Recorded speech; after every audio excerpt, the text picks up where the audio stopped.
Assalamualaikum warahmatullahi wabarakatuh.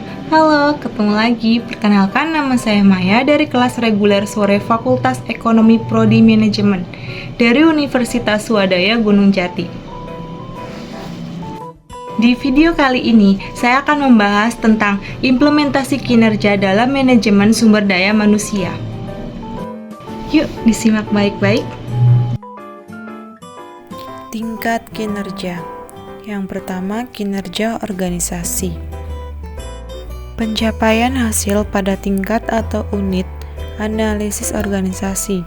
Kinerja pada tingkat organisasi ini terkait tujuan organisasi, rancangan organisasi, dan manajemen organisasi.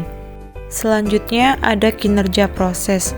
Kinerja pada proses tahapan dalam menghasilkan produk atau pelayanan. Ini dipengaruhi oleh tujuan proses, rancangan proses, dan manajemen proses. Dan yang ketiga, kinerja individu atau pekerjaan. Pencapaian atau efektivitas pada tingkat pegawai atau pekerja ini dipengaruhi oleh tujuan pekerjaan, rancangan pekerjaan, dan manajemen pekerjaan serta karakteristik individu. Garis besar kategori arti kinerja.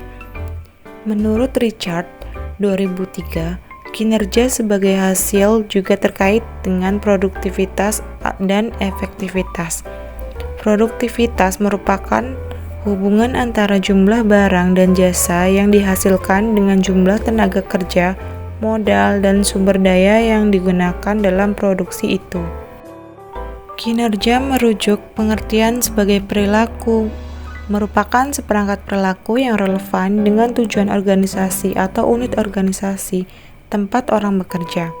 Kinerja merupakan sinonim dengan perilaku. Kinerja adalah sesuatu yang secara aktual orang kerjakan dan dapat diobservasi. Kinerja mencakup tindakan-tindakan dan perilaku yang relevan dengan tujuan organisasi. Kinerja bukan konsekuensi atau hasil tindakan, tetapi tindakan itu sendiri. Konsep kinerja dalam organisasi. Kinerja menurut The Scribe yang dikemukakan Prawisocentono 199 berasal dari kata kinerja performs, dari akar kata to perform, mempunyai beberapa anteris. Yang pertama, melakukan, menjalankan, melaksanakan. Yang kedua, memenuhi, menjalankan kewajiban suatu nazar. Yang ketiga, menjalankan karakter dalam suatu permainan, menggambarkan dengan suara atau alat musik. Yang kelima, melaksanakan atau menyempurnakan suatu tanggung jawab. Yang keenam, melakukan suatu kegiatan dalam permainan. Yang ketujuh, memainkan pertunjukan musik. Dan yang terakhir, kedelapan, melakukan sesuatu yang diharapkan oleh seseorang atau mesin. Pendekatan pengukuran kinerja. Yang pertama, pendekatan ukuran standar kinerja dalam melakukan pengukuran. 1. Pendekatan personality traits, mengukur kepemimpinan, inisiatif, dan sikap. 2. Pendekatan perilaku, mengukur umpan balik, kemampuan presentasi, respon terhadap komplain pelanggan. 3. Pendekatan hasil, mengukur kemampuan produksi, menyelesaikan produk sesuai jadwal, peningkatan produksi atau jualan. Yang kedua, aspek pengukuran. Apa aja sih aspek pengukuran kinerja? Yang pertama itu dari produktivitas, yang kedua kualitas, 3 ketepatan waktu, keempat putaran waktu, kelima penggunaan sumber daya, dan yang terakhir biaya. Adapun jenis ukuran kinerja, yang pertama ukuran uang, pendapatan, pengeluaran, pengambilan. Yang kedua, ukuran umpan atau dampak, capaian sasaran, menyelesaikan proyek, tingkat pelayanan, kemampuan mempengaruhi. Yang ketiga, ukuran reaksi, penilaian rekan kerja, pelanggan, pemegang pekerjaan lainnya.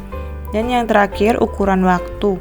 Pelaksanaan kerja dibandingkan jadwal, batas akhir, kecepatan respon, dan jumlah sasarannya.